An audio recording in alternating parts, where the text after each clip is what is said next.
प्यारे बच्चों, मैं आमोदिनी डीवी शर्मा यूट्यूब चैनल से डॉक्टर द्विजेंद्र वल्लभ शर्मा एक बार फिर से आपके सामने कक्षा 8 की संस्कृत पुस्तक आमोदिनी यानी तीसरे भाग के त्रयोदश पाठ 13वें पाठ का एक पाठ अन्योक्तयः जो है वो आपके सामने लेकर आया हूँ। आज हम उसी को पढ़ेंगे। यह इसका क भाग है, ध्यान रखिएगा।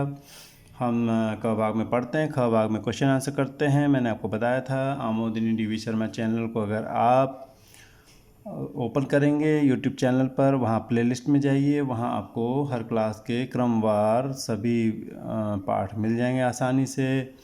आपको अगर यह पढ़ाने का तरीका, क्वेश्चन आंसर का तरीका पसंद आता है, आप इस चैनल को सब्सक्राइब करें, लाइक करें, और अगर आपको कमी लगती है तो आप ज़रूर कमेंट बॉक्स में जाकर लिखें, जिससे हम उसमें सुधार कर सकें और आगे आपको एक बार फिर से अच्छे रूप में इस पाठ को सामने रख सकें, आगे के पाठ भी अच्छे रूप में आपके सामने रख सकें। चलिए हम पढ़ते हैं।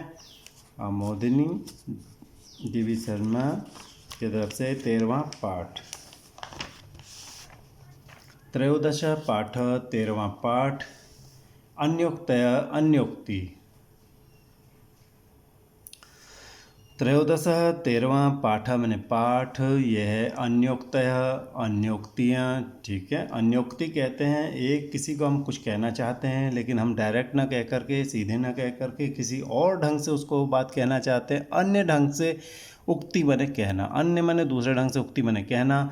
चलिए पढ़ते हैं। एक एव खगो मानी वने वसति चातकः पिपासितो वा म्रियते याचते वा पुरंदरम। तो इसको पढ़ते हैं थोड़ा बेहतर ढंग से। एक एव खगो मानी वने वसति चातक पिपासितो वा म्रियते याचते वा पुरंदरम। कहते हैं मनुष्य को बहुत अहंकारी नहीं होना चाहिए, बहुत जिद्दी नहीं होना चाहिए। अगर बहुत जिद्दी होता है, अहंकारी होता है, तो ये उसके लिए नुकसानदायक होता है, क्योंकि व्यक्ति जब समाज में रहता है उसको थोड़ा लचीलापन उसके अंदर होना चाहिए, तभी वो सामाजिक प्राणी होता है। उसमें थोड़ा बहुत हल्का फुल्का एक दूसरे को मनाने, एडजस्ट करने की क्षमता होनी चाहिए। अगर वो जिद पर चलेगा, यदि वो जिद पर चलता है तो उसके लिए दिक्कतें पैदा होती हैं। जैसा इसमें पक्षी को बताया गया है। एक पक्षी है जो बहुत मानी है, स्वाभिमानी है बहुत ज़्यादा, और वो कहता है मैं प्यासा मर जाऊंगा अगर पानी पीऊँगा तो वो वाला पानी पीऊँगा जो इंद्र बरसाएगा, बारिश करने वाला देवता बरसाएगा। ठीक है, तो उस बारे में बताया है। एक ही खगा मने पक्षी होता है, जो मानी मने स्वाभिमानी होता है। मानी का अर्थ वैसे घमंडी भी होता है, लेकिन हम यहाँ पर स्वाभिमानी मान लें। लेकिन स्वाभिमान जब ज़्यादा हो जाता है, ज़रूरत से ज़्यादा, तो वो सनक में बदल जाता है या वो घमंड में भी बदल सकता है। तो एक ही पक्षी है मानी यानी स्वाभिमानी या अभिमानी। वने बसती, वन में रहता है। चातक, वो होता है चातक। एक एव खगा, एक ही पक्षी, चातक चातक, मानी बहुत ज़्यादा स्वाभिमानी, वने वसती वो वन में रहता है। एक ही पक्षी, चातक पक्षी, मानी घमंडी होकर के, स्वाभिमानी लेते हैं इसका अर्थ थोड़ा सा, वो वने वसती वन में रहता है। पिपासितो वा म्रियते, वाम ने या तो पिपासितो म्रियते प्यासा मर जाता है, वाम ने अथवा पुरंदरम इंद्र को याचते मने मांगता है, इंद्र की मांग करता है। पुरंदर मने इंद्र, इंद्र की मांग करता है मने चाहता है इंद्र आए, इंद्र पानी बरसाएं और बरसात का पानी वो पिए, यानी कि यहाँ पर उसकी मृत्यु हो जाती है अगर इंद्र पानी न बरसाएं। ये कहना ये चाहते हैं, समझाना हमको चाहते हैं, और बात किसकी कर रहे हैं, उस मानी पक्षी की, कि हमको ऐसा नहीं होना चाहिए, हमको यही चीज़ चाहिए। हर वक्त ऐसा नहीं हो पाता, हमें कई बार समझौते करने पड़ते हैं। कभी कोई चीज़ नहीं होती तो हमें दूसरी चीज़ से काम चलाना पड़ता है। ठीक है। नाभिषेको न संस्कार सिंहस्य क्रियते वने विक्रमार्जित सत्वेन स्वयमेव मृगेंद्रता। कहते हैं कि जो पराक्रम होता है वो अपने आप में शेर होता है। व्यक्ति अगर पराक्रमी हो तो उसको लोग अपने आप शेर कहने लगते हैं। और अगर हम बातें भले ही कितनी बनाएं, लेकिन अगर समय आने पर हमने अपना साहस नहीं दिखाई दिया तो भले ही अपने आप को हम शेर कहते रहें, कुछ भी कहते रहें, लेकिन लोग तो हमें जानते हैं। लोग कह देते हैं भाई ये तो, अरे कुछ भी नहीं है, अरे तो गीदड़ है, अरे ये तो ये है, अरे ये तो वो है। इसी बात को समझाने की कोशिश कर रहे हैं शेर के माध्यम से। तो शेर जो होता है, जो जंगल का राजा होता है, जैसे राजा लोगों का पहले अभिषेक किया जाता था, उनका तिलक वगैरह, उनको जो बड़े मुकुट वगैरह पहनाए जाते जाते थे, उनकी परंपरा होती थी। तो शेर तो जंगल का राजा होता है, उसको तो कोई अभिषेक नहीं किया जाता, उसको तो कोई दूध से पानी से नहलाया नहीं जाता, उसके कोई संस्कार नहीं किया जाता कि भाई अब आपसे राजा हैं, उसको कोई सर्टिफिकेट नहीं दिया जाता, लेकिन फिर भी वो जंगल का राजा होता है। क्योंकि पराक्रम से आप जंगल का राजा या कहीं के भी राजा, मनुष्य हैं तो आप लोगों के बीच के राजा बन सकते हैं यदि आप पराक्रम करते हैं, अच्छे काम करते हैं। तो नाभिषेको, न अभिषेको, न प्लस अभिषेक, अभिषेको, ठीक है, अभिषेको, न का अ, अभिषेको का अ मिलके आ हो गया, दीर्घ संधि हो गई, ठीक है। कौन सी संधि? दीर्घ संधि। तो न अभिषेक और न संस्कार, सिंह से मैंने सिंह का, वने क्रियते मैंने वन में किया जाता है, वने वन में, सिंह से शेर का न तो अभिषेक किया जाता है और न उसको कोई संस्कार वगैरह दिए जाते हैं, कोई शपथ वगैरह दिलाई जाती है, तो वन में उसका कुछ नहीं होता। तो कैसे वो फिर राजा बन जाता है?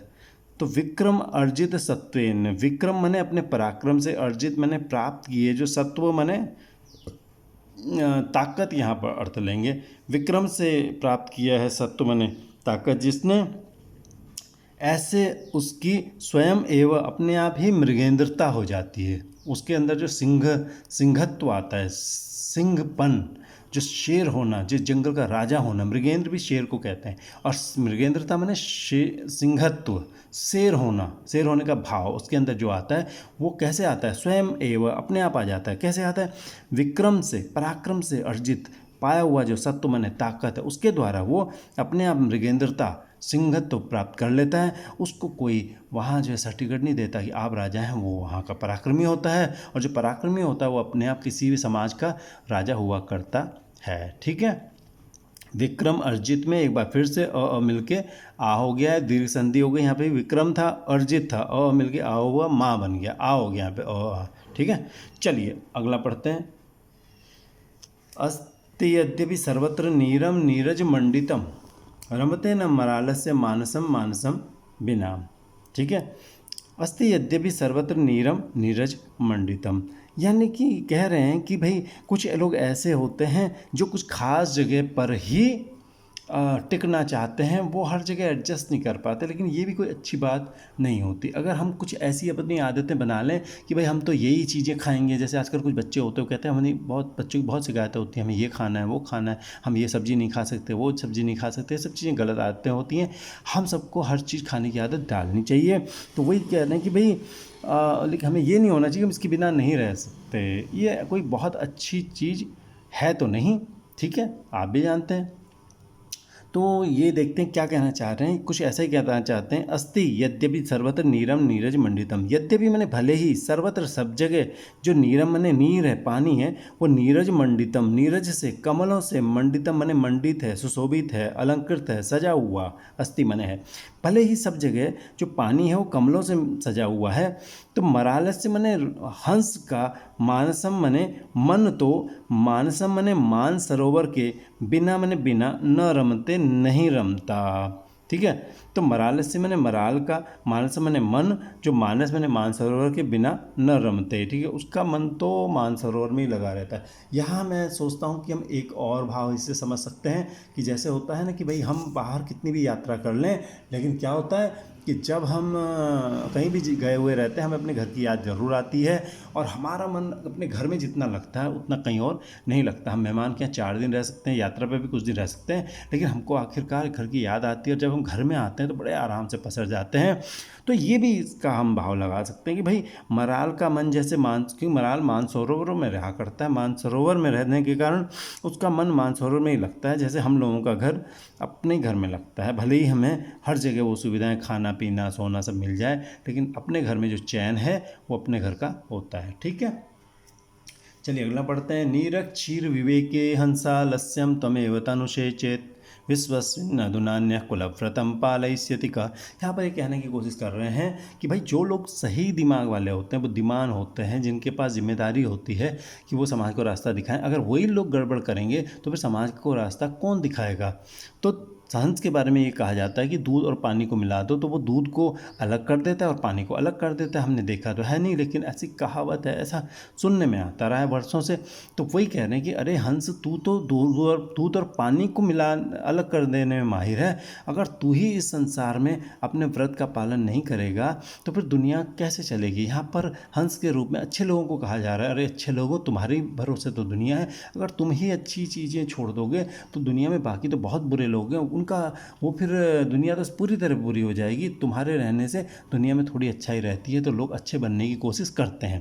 तो चलिए पढ़ते हैं। नीरक क्षीर विवेक, हंस, यहाँ पे हंस है, अरे हंस, नीरक क्षीर विवेके, नीर और क्षीर मैंने दूध, नीर मैंने पानी, क्षीर मैंने दूध, उसके विवेक में मैंने उसको सही गलत पहचानने में, चेत मैंने यदि त्वमेव, तुम ही, अदम इधर ए इधर, त्वमेव तुम ही आलस्यम, तनु से आलस्य फैलाते हो, तो विश्वस्मिन अधुना अन्य कह कुलव्रतम पालयस्यति। विश्वस्मिन अधुना, अधुना मैंने इस समय, अन्य मैंने दूसरा, क मैंने कौन, विश्वस्मिन मैंने विश्व में, कुलव्रतम कुल का व्रत, जो परिवार का व्रत जो है, जो हमारे अच्छे कुल होते हैं उनकी एक प्रतिज्ञा होती है, उसके व्रत को कौन पालयस्यति मैंने पालन करेगा। तो अच्छे कुलों का व्रत क्या होता है, अच्छाई फैलाना। अच्छे खानदान का व्रत क्या होता है, प्रतिज्ञा, व्रत मैंने प्रतिज्ञा, वो होती है अच्छी चीज़ें फैलाना। तो विश्वस्मिन, विश्व में, अधुना मैंने अब, अन्य मैंने दूसरा, क मैंने कौन, कुल के व्रत का पालन करेगा। जो अच्छे कुल होते हैं उनके कुछ व्रत होते हैं, उनका पालन कौन करेगा, जो अच्छी चीज़ें हैं वो कौन करेगा। तो यहाँ पे विश्वस्मिन में आधा न है, यहाँ पे एक न बीच में आ गया, एक संधि होती, ग्रामर सेक्शन में पढ़ेंगे, ये थोड़ा गहरा विषय है। आधा न हो जाता है, इसे नुडागम कहते हैं। अधुना अन्य, अधुना का आ, अन्य का आ मिल के आ हो गया, फिर दीर्घ संधि है। तो इस विश्व में अन्य दूसरा, अधुना मैंने अब, क मैंने कौन, कुल के व्रत का पालन करेगा। तो हे हंस, तुम आलस्य कैसे फैला रहे हो, तो यानी हे अच्छे लोगों, तुम कैसे आलसी हो रहे हो, तुम्हें तो काम करना चाहिए, तुम्हारे भरोसे तो दुनिया है। ठीक है, चलिए अगला पढ़ते हैं। भुक्ता मृणाल पटली भवता निवेदानि अम्बूनि यत्र नलितानि निसेवितानि रे राजहंस वदतस्य सरोवरस्य कृत्येन केन भवितासि कृतोपकार। देखिए, कोई व्यक्ति हमारे लिए कुछ करता है तो हमें उसको मानना चाहिए। अगर हम नहीं मानेंगे, हम सोचेंगे नहीं भाई इसने तो हमारा एक काम किया है, चलो एक और कर दे हमारा काम, तीसरा भी कर दे, चौथा भी कर दे, कोई हमारे काम करता रहे और हम सोचें बस हम इसी के भरोसे बैठे रहेंगे और इसका कोई एहसान भी नहीं मानेंगे, तो ये बहुत बुरी बात है। हम फिर ऐसा कब वक्त आएगा जब हम उसका एहसान मानेंगे। तो इस बात को समझा रहे हैं एक हंस के माध्यम से कि अरे हंस, तूने तो यहाँ मृणाल पटली बहुत खाली है, ठीक है, कमल के जो, कमल जिस डंडी पर पैदा होता है कमल नाल कहते हैं उसको, वो उस कमल नाल को खाता है कौन, हंस। पानी पीता है कमल, और कमलिनियाँ तमाम वो अन्य तरह के कमल खा लेता है। तो उसी को कह रहे हैं कि अरे हंस, अब तू और क्या खाएगा, कैसे तू एहसानमंद होगा। तो ये हंस को नहीं, मनुष्यों को कह रहे हैं कि अरे भाई, लोग बच्चों को कह रहे हैं, वो हर एक को कह रहे हैं कि भाई आपके ऊपर जिसने जो भी उपकार किया है तब, और वो कितने उपकार करेंगे जो आप कृतज्ञ होंगे, जो आप एहसान होंगे, जो आप एहसान फरामोश ना हो, इस बारे में बताने की कोशिश की जा रही है कि रे राजहंस, हे राजहंस, हे राजहंस, भवता मैंने तुम्हारे द्वारा मृणाल पटली, कमल की जो डंडी होती है जिस पर कमल खिला होता है, मृणाल पटली, कमल नाल, ठीक है, वो भुक्ता मैंने खा ली गई है। तालाब में जो कमल खिले थे उनकी जो नाल है वो खा ली गई है, उनकी जो डंडी। भवता आपके ही द्वारा निपितानी अम्बूनी, पानी खूब पी लिया गया है। निपितानी अम्बूनी में दो शब्द हैं, नी पी ता नी, ठीक है, निपितानी और अम्बूनी, ठीक है, अम्बूनी, ई था ये, ई को आधा ये हो गया और में मिल गया, इसे कहते हैं यण संधि, ठीक है।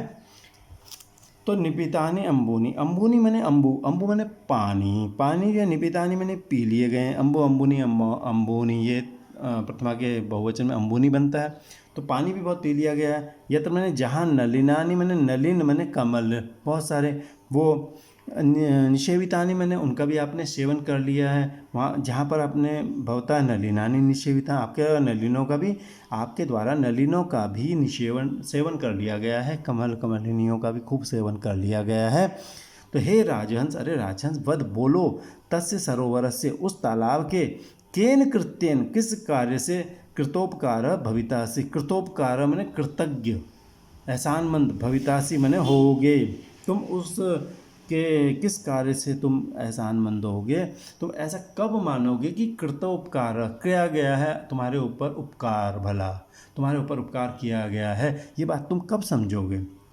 तो तुम कृतोपकार कब होगे? भवितासी मैंने होगे, कब तुम कृतोपकार होगे? तो हे राजहंस, तस्य सरोवर से बोलो, वध मैंने बोलो, तस्य सरोवर से, उस सरोवर के केन कृत्यन किस कार्य से कृतोपकार भवितासी कृतोपकार होगे। ठीक है, मुझे उम्मीद है आपको यह पाठ पसंद आया होगा, और अगर आपको पाठ पसंद आया है तो आप इसे लाइक करें, सब्सक्राइब करें, और आपको अगर कुछ कमी लगी है आप उसे ज़रूर कमेंट बॉक्स में जाकर बताएं, ताकि हम अगली बार आपके सामने और बेहतर ढंग से इस पाठ को प्रस्तुत कर सकें।